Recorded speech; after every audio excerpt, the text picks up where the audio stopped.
Greetings and welcome back to Extreme Survival with Distant Worlds Universe. Okay, so we've generated our game and we are the Gizureans. And our style of government is hive mind, and we have one colony and one systems, and that's basically all we have. We have nothing else. We have no spaceports. We have nothing. So our victory conditions are achieve all 100% of the following, and we're in sandbox mode, which means open play. There are no victory conditions other than last man standing. So we are a standard empire in the Age of Shadows. Pirates, smugglers, and mercenaries rule the galaxy. Your empire is largely undeveloped with no space technology. Before you can take to the stars, you must first research critical technology like hyperdrives and colonization. Meanwhile, pirates and others retain these key technologies and thus dominate the galactic affairs. As a fledgling stellar empire, you must develop the technologies you will need to manipulate pirates and smugglers to work for you. And there's a few pointers on what we should do. We should research key starting technologies, expand our empire, handle resource shortages, blah, blah, blah. Research the breakthrough technologies of hyperdrive and colonization. And expand across the galaxy and establish new colonies and mining stations. So that's pretty much a wrap-up of what we need to do here. So let's just pause. First thing we do when we come out and do a new game is pause and have a look around. So first thing I'm going to do is zoom out a bit and just see what our home system looks like. Ooh, lots of stuff in here. We have 4 gas giants, which is going to be good because 5 actually. So we'll definitely have some fuel in here, which is always a good thing. Your starting system generally starts off with fuel, so it's not really something to be concerned with. We have 2 rune sites here, denoted by these 3 dots. So there's a couple of runes there we'll have to go investigate. And if you look in the mini map, you can see a couple of triangles here. Okay, and those are abandoned ships. So this one here, if we zoom in on it, we can see is pretty damaged. There's not much left of it, so we're going to have to repair that if we want to use it. And the other one over here is intact. We zoom in a bit more, we can see there's no struts poking out or anything, so that one's intact. So all we need to do is approach and board that, and it'll be ours. So that's what we have to do first. We want to get over and get that ship before the pirates do. If the pirates get it first, then we're in some trouble.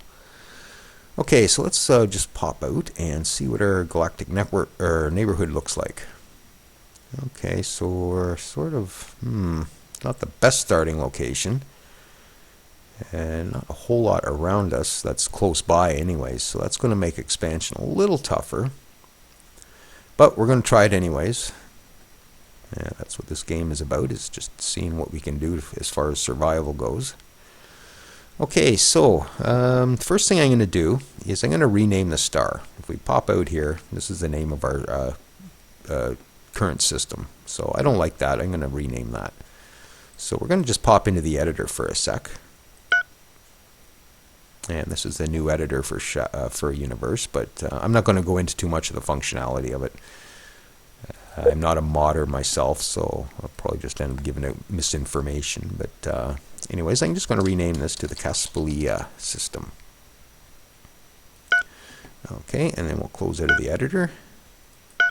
And now when we zoom out, we are the Caspelia system.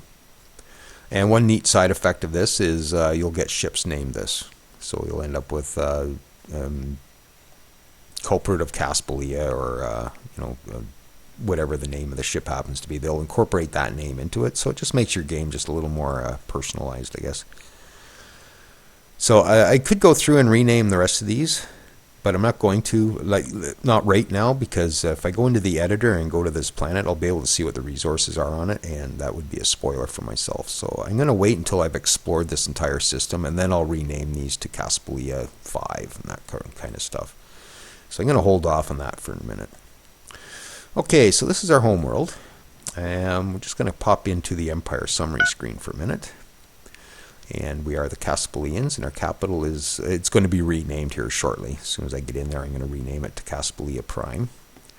And we have 1 colonies and 1 system, and our population is 3.8 billion people, almost 4 billion.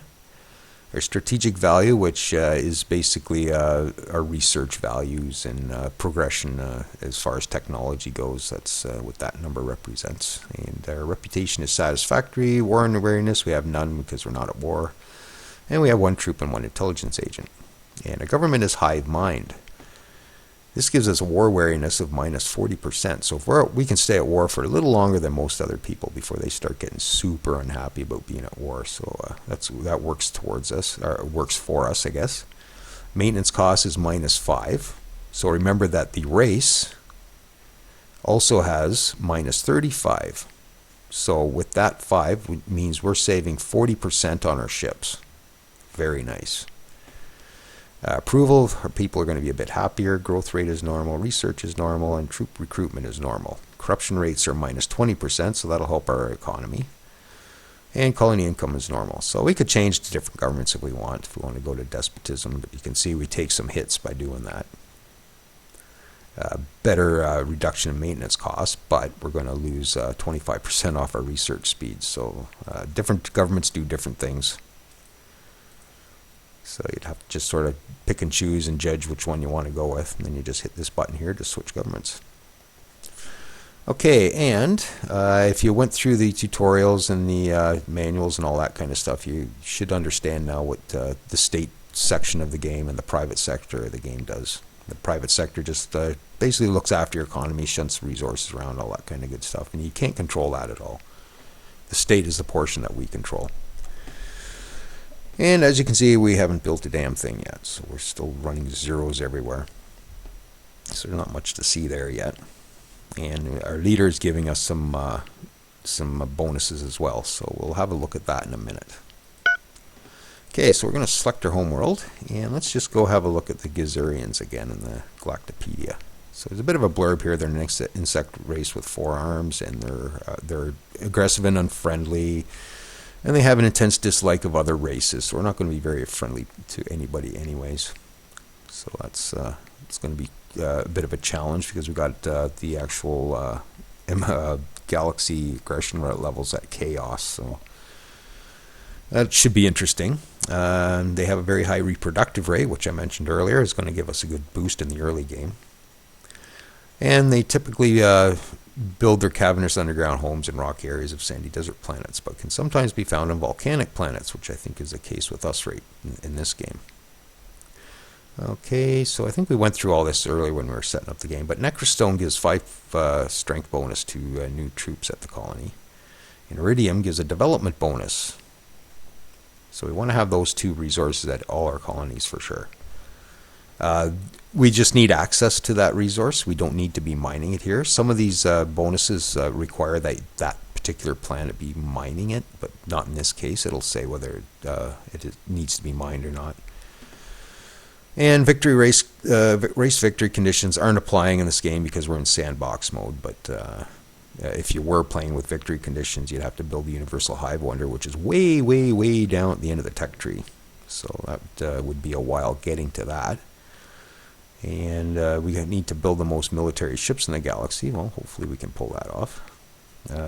But there's no way to really judge this because it's disabled for sandbox mode. So I guess we won't. I just don't want to be concentrating on this for this game. I tend to get hooked up on these. I'll end up concentrating on one aspect of the victory condition, and I'll end up losing a couple of empires or something if I concentrate too closely. So it does skew how you play the game, whether these are enabled or not. And I think we talked about everything else already. So that's all we need to know about the race. And this is our home planet, which I think I'm just going to double... If you want to come into the planet itself to look at the cues or do any adjustments, you just need to double-click the name here. So double-click. Brings up our colony screen. And I am just going to...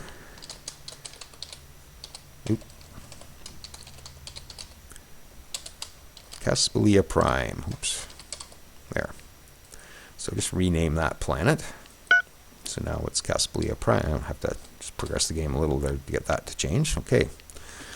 So we're looking at a 31.1K planet, which is actually a fairly big planet, and a quality of 93%. So the size of the planet drives things like how big your population can get. I'm guessing this is going to get to be about 20 billion, maybe 22. For lucky. And the quality drives things like your planet value, which in turn drives your GDP, which in turn is what you tax off of, which in turn is what you spend on your military, blah, blah, blah. So we'll look at a bit more of that, and actually we can come in here right now when it's easy to look at. Okay, colony revenue is 33K.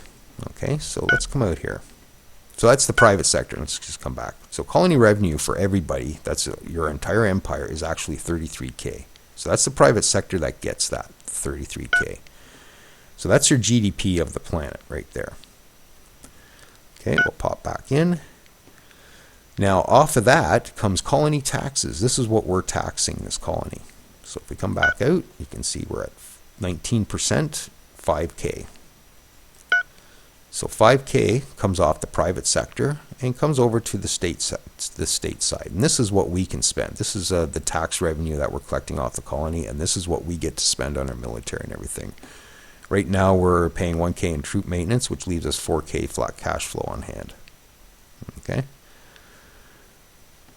So that's sort of how all that ties together. So I guess from here, what we'll do is let's build a spaceport. So we can either double click the name. There's a couple ways to actually get to your planet queues. So one, you can come into the colony screen, and there's your colony there. Two, you can double click on the planet name, and you can get in there from that way. Three, you can come into construction yards. Once again, there's your planet. You can queue up stuff here and do all that good stuff. Or in the fourth way is to come down to these buttons under here if you have your planet selected. And there's some options here to build stuff. Okay, the only option here is to build a large spaceport. But unfortunately, I don't want to build a large spaceport right now because it's very draining on the cash situation. So what I'm going to do is we have more options if we come into the construction yard here. So I'm just going to queue up a small spaceport for now. Okay, it's only going to cost us 4,100 as compared to 12,000 that the large was going to cost us. So we just want to put a small one in here for now. Okay, and we'll back up a bit, and we'll go to Population tab, and you can see this is where we get all our bonuses and everything. And if you've watched my other series before, I know this is all just redundant, and you've seen all this before, but I'm thinking about the new people coming into the series. I'm just going to explain a bit about what's in here. So we have inhabitants, and they're all Gizureans, so there's no other races here, and we do not accept other races. Okay, so we'll get into more of what that does a bit later. There's the Nectar Stone at our colony, providing +5 strength bonus, +5 strength bonus to new troops recruited here. Has nothing to do with existing troops. Any bonuses are usually applied to new troops. Iridium at this colony, 10% bonus. Okay, that's your development bonus here, 64%. That's what that is, and that's your happiness. And our colony has a high level of development, so people are really happy about that. And our empire's leader provides 10% happiness bonus, which we'll go look at the leader here in a second. Okay, and in the cargo tab, this is all the resources you have available to you on your planet. This isn't what the planet is actually producing. The planet is actually only producing Aculon. It's the only resource on our home planet right now. So that's the only thing being mined right now. So there's strategics and luxuries here. And the population of the colony will actually consume this stuff. You'll see these numbers going down. So once we run out of all this stuff, then we have to acquire new sources and bring it in. Okay.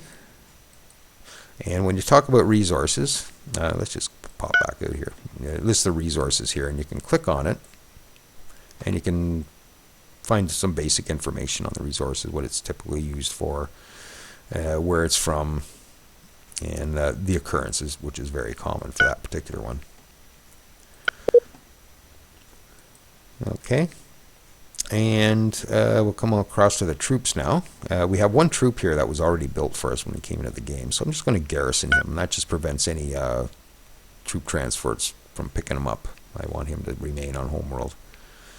Okay, and construction yard, which we've been in already, and we got the spaceport, and we have docking bays, which ships can dock with in order to refuel and whatever. And facilities, we haven't researched anything for facilities yet, and if there's any pirate bases, they show up here as well. Okay, so going to the next screen, which is our expansion planner. This is where we deal with all our resources and luxuries and strategics. You can sort to whatever column you want. You just click on type here to get them to sort by type.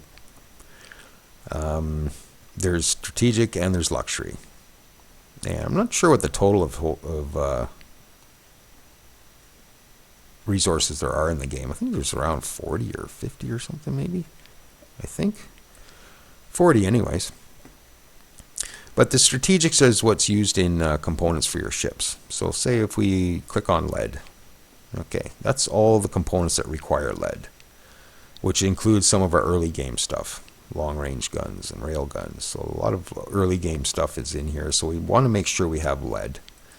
So you can figure out just what resources are used in what. So for instance, Osalia, if we click on that, we can see that it's only used in impact assault blasters and shockwave torpedoes. And these are actually a fair bit down the tech tree, and we won't even be able to build those for a bit yet. So if we end up not having a source of this for a little while, it's not going to be a huge impact on us. Once we get going into the mid-game, then we'll probably have to make sure we have lots of sources of it. But right now it's showing that we have a stockpile. Our stockpile is 0.1k or 100 pieces.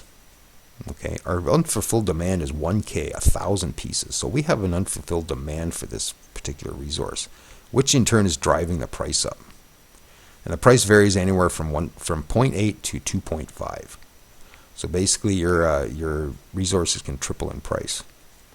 So the idea is to keep everything at 0.8, and that'll keep your maintenance costs down. So if you have a bunch of steel on your space stations and steel is at triple price, the maintenance on that space station is going to be through the roof.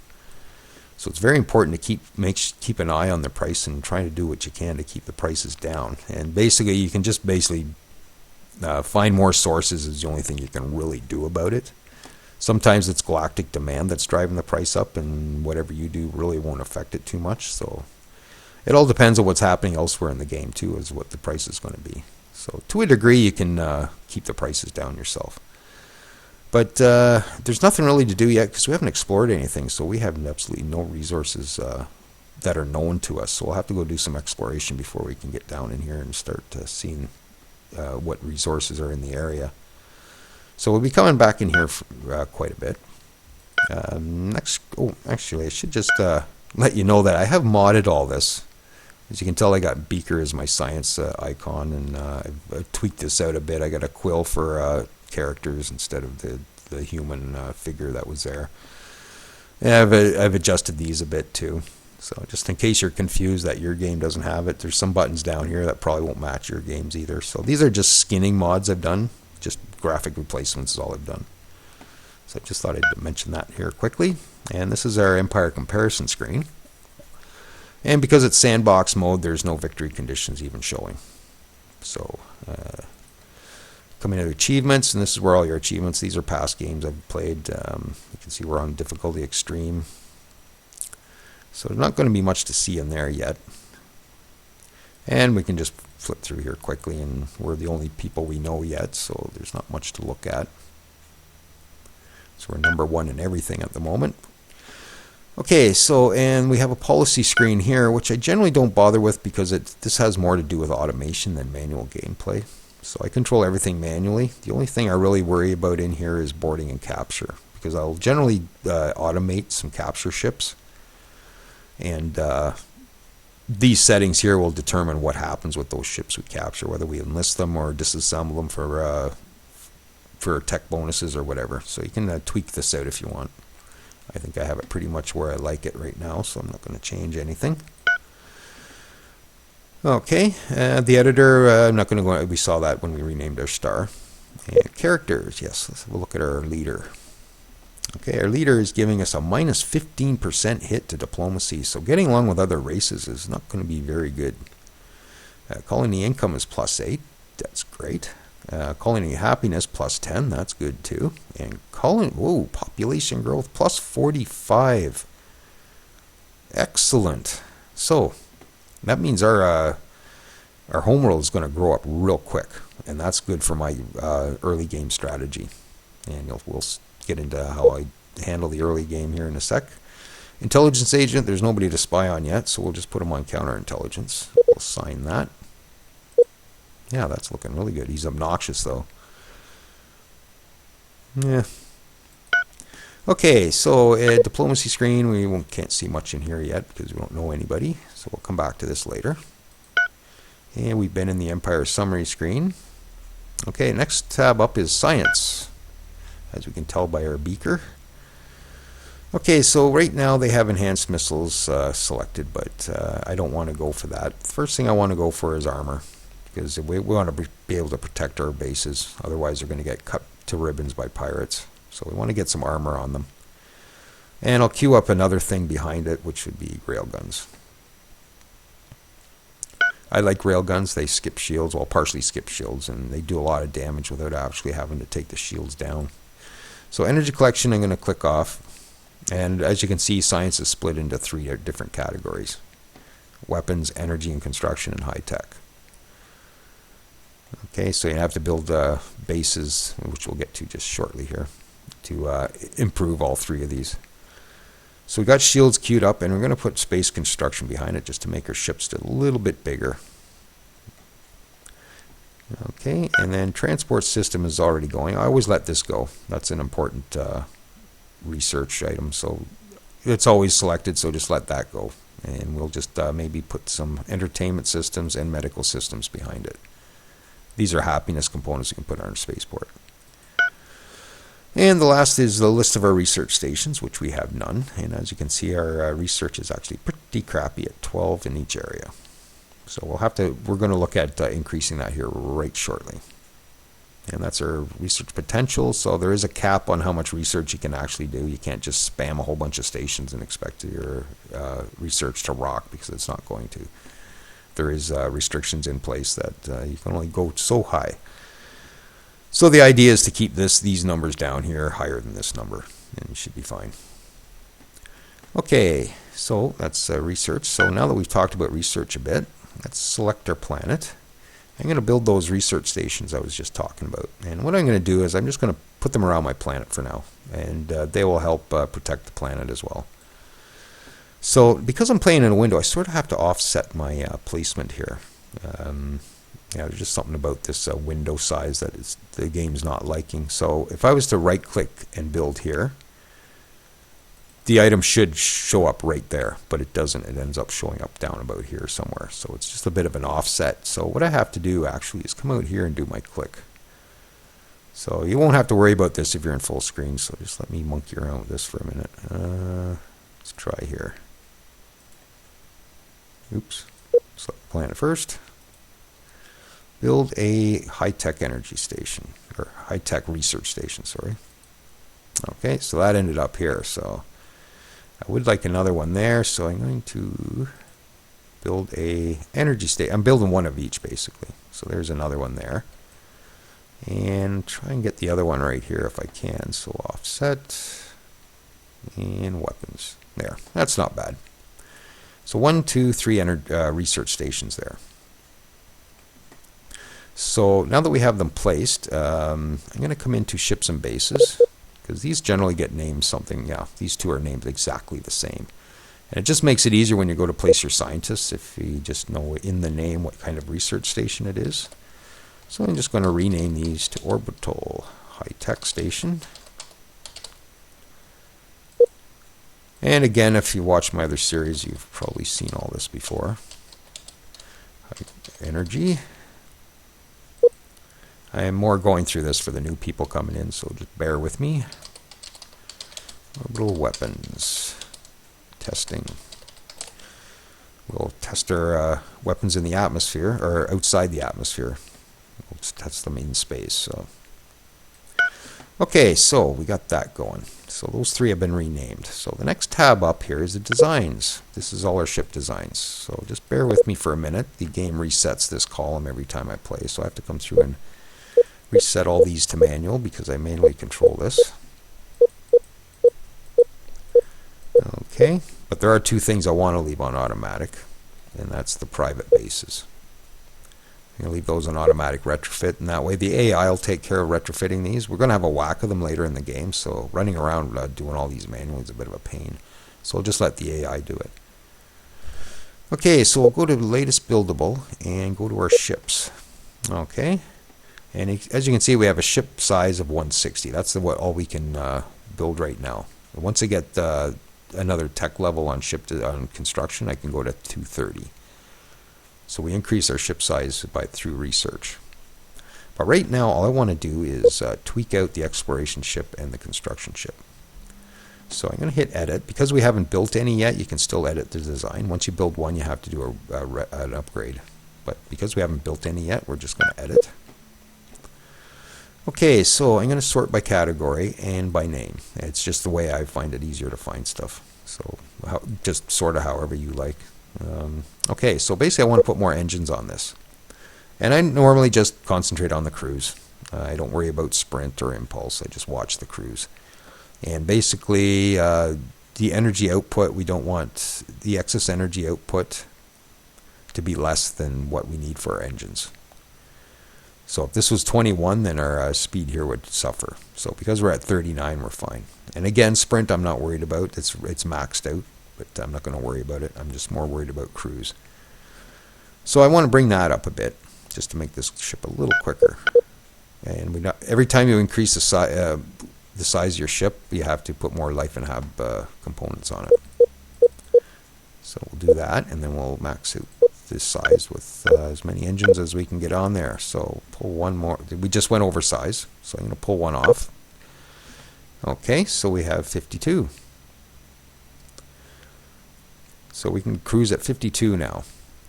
And there's some warnings here that we don't have a supply of these following resources. It's because we haven't mined anything yet. So that's just a warning saying that we might run out if we build too many of these. And it's saying consider adding hyperdrive components, and we don't have that technology yet, so we can't do it. Okay, so we'll save that. And we will do the construction ship.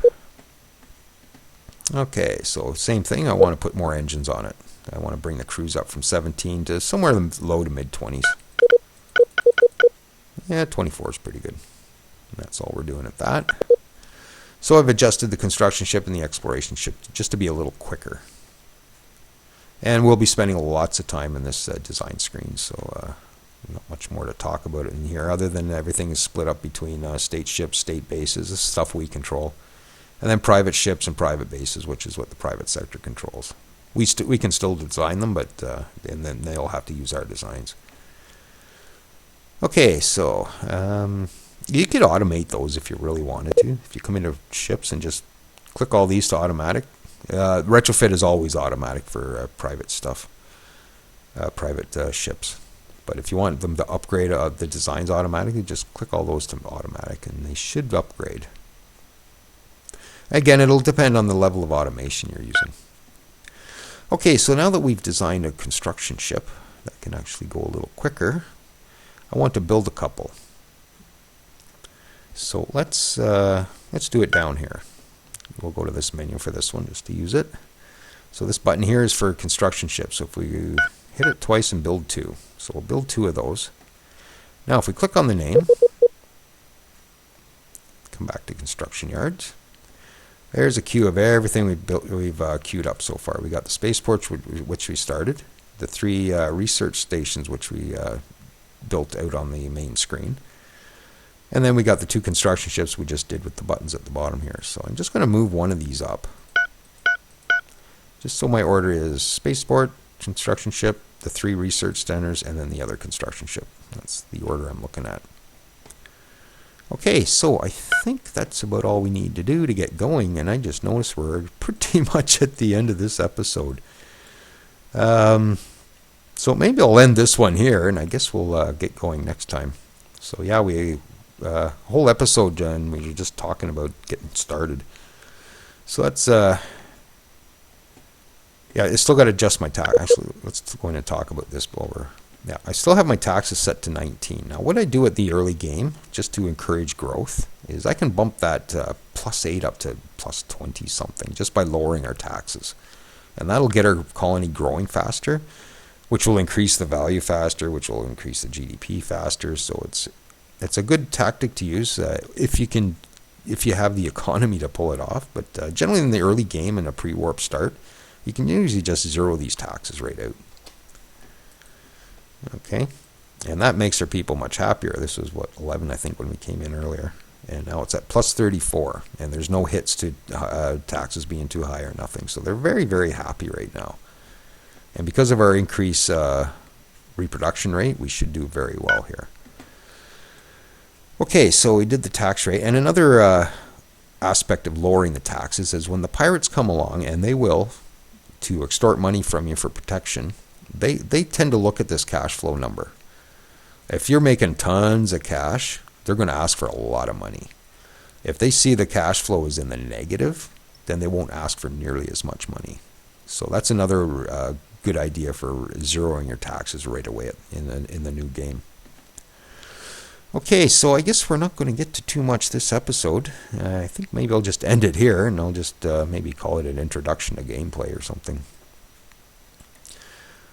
So be sure to catch us next time when we actually get this game going. If you're still with me, thanks for watching, and we'll catch you next time.